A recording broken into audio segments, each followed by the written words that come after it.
Assalamualaikum warahmatullahi wabarakatuh. Di sini saya akan menjelaskan dan mempresentasikan proyek metode morfologi 2025. Nama spesies saya yaitu Ciplukan atau Physalis angulata.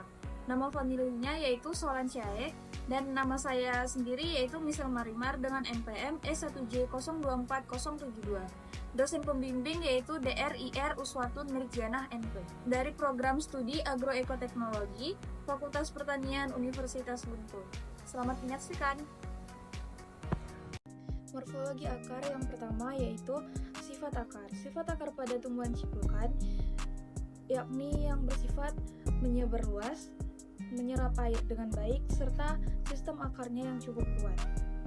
Selanjutnya yaitu ada bagian dan fungsi akar. Yang pertama, leher akar. Leher akar berfungsi sebagai penghubung antara akar dengan batang tumbuhan. Yang kedua ada batang akar yang berfungsi sebagai tempat masuknya air dan zat hara di dalam tanah. Yang ketiga yaitu ada cabang akar yang berfungsi sebagai memperluas sistem akar dan membentuk rambut akar yang baru. Yang keempat ada rambut akar yang berfungsi sebagai menyerap air dan garam dari mineral. Dan yang kelima ada tudung akar yang melindungi ujung akar dan mengurangi gesekan. Dan yang terakhir ada ujung akar yang berfungsi sebagai mengarahkan pertumbuhan akar. Bagian C ada sistem perakaran. Pada tumbuhan ciplukan, sistem perakarannya merupakan sistem perakaran tunggang. Yang D yaitu sifat dan tugas khusus akar. Sifat dan tugas khusus akar pada tumbuhan ciplukan yaitu menyerap air dan nutrisi, menyangga tanaman, mendukung pertumbuhan tanaman, dan keberlangsungan hidup tanaman. Next yaitu ada morfologi batang. Yang pertama sifat batang. Sifat batang yang pada tumbuhan ciplukan ini berbentuk silindris atau bulat, cenderung tegak atau condong, tingginya mencapai 30-100 cm atau sekitar 1 meter. Umumnya berwarna hijau kecoklatan. Yang B yaitu fungsi batang. Fungsi batang pada tumbuhan ciplukan yaitu menopang sebagai penopang tanaman, mengangkut air dan nutrisi, dan sebagai tempat berfotosintesis.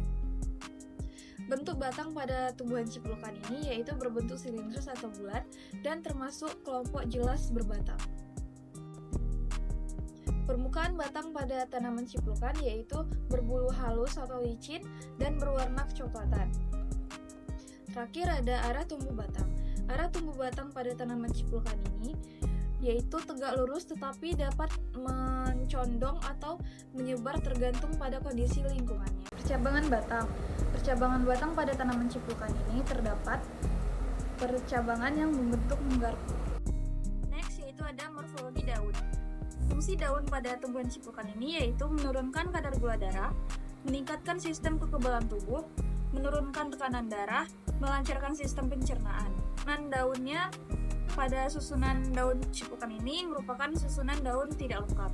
Daun ciplukan juga tidak memiliki upi atau vagina. Itu apakah memiliki tangkai daun atau tidak? Tanaman ciplukan ya tentu memiliki tangkai daun. Bentuk daun yaitu berbentuk oval. Ujung daunnya berbentuk runcing, pangkal daunnya berbentuk membulat, hingga tulang daunnya berbentuk menyirip. Next yaitu ada morfologi bunga. Bagian-bagian bunga pada tumbuhan ciplukan yaitu merupakan tangkai bunga, benang sari, mahkota, dan kepala putih. Fungsi bunga pada tumbuhan ciplukan ini yaitu sebagai alat reproduksi, pengangkut nutrisi dan air, pelindung alat reproduksi, dan perkembangbiakan. Ciplukan merupakan bunga lengkap atau tidak? Jawabannya adalah bunga lengkap karena memiliki tangkai bunga, benang sari, mahkota, dan kepala putih. Apakah bunga ciplukan sempurna atau tidak? Jawabannya bunga sempurna. Bunga ciplukan juga merupakan bunga tunggal. Bunga tunggal yang berumah satu, serta letak periantumnya terletak pada kelopak. Simetris bunga ciplukan yaitu termasuk bersimetri banyak. Next yaitu bentuk reticulum pada bunga ciplukan yaitu berbentuk cawan. Fungsi kelopak bunga ciplukan yaitu sebagai pelindung bunga dan buah yang berkembang di dalamnya.